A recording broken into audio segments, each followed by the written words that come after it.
to Adventicize the world. Now the world is sending missionaries to America to evangelize America. 1% of 1% of the world's population of Adventism is in America. America has not yet reached 1 million members, while Inter-America is about 3 million. The birthplace of Adventism has lost its crib. Don't let that happen in Maypen or in Jamaica. The church must always be telling, be proclaiming, be talking about the light of Adventism, proclaiming the excellency of him who has called us out of darkness into this marvelous light. I've traveled a little, you know. I worked in Canada for some time. I got a call to Canada to minister to the growing black population. So the conference I went, I was the only black pastor. So I became celebrity. I couldn't be missed or mixed up. I was the only one. And in that conference, there are less than 10,000 members. And the conference in which I worked is about 50 times the size of your conference in geography. In my conference where I now work, in the heart of New York City, my conference does not baptize as many people as you baptize in 1 year.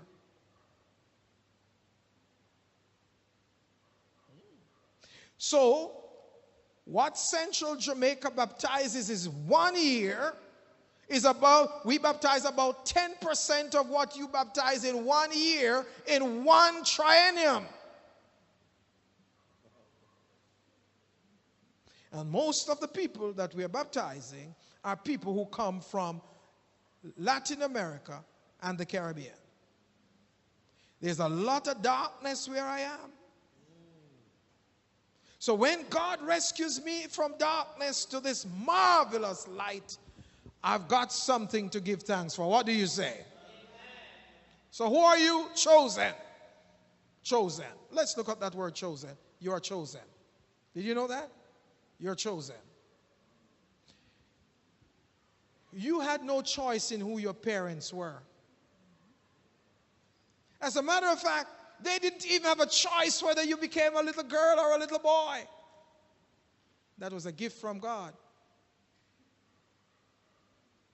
But you do have choices in how you live your life. We are chosen.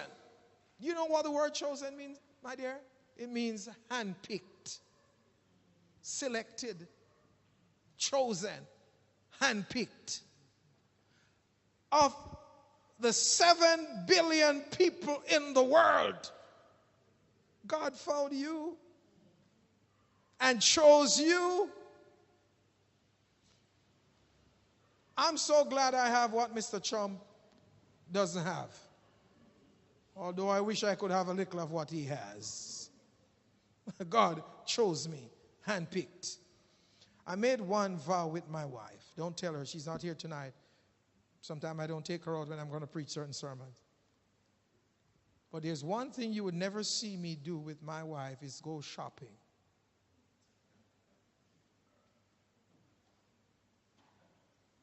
I don't go shopping with my wife. I will drop her wherever she's going, and I'll tell her, call me when you are done. Or I stay in my car and read or do puzzles till she's done. I have a sense that she's like many of you.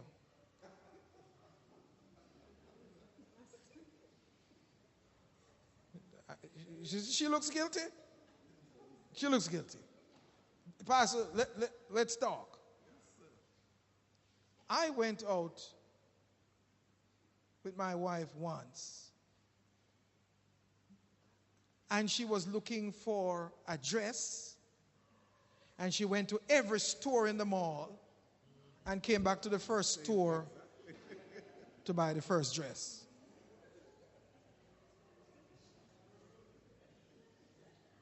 And I said, boo,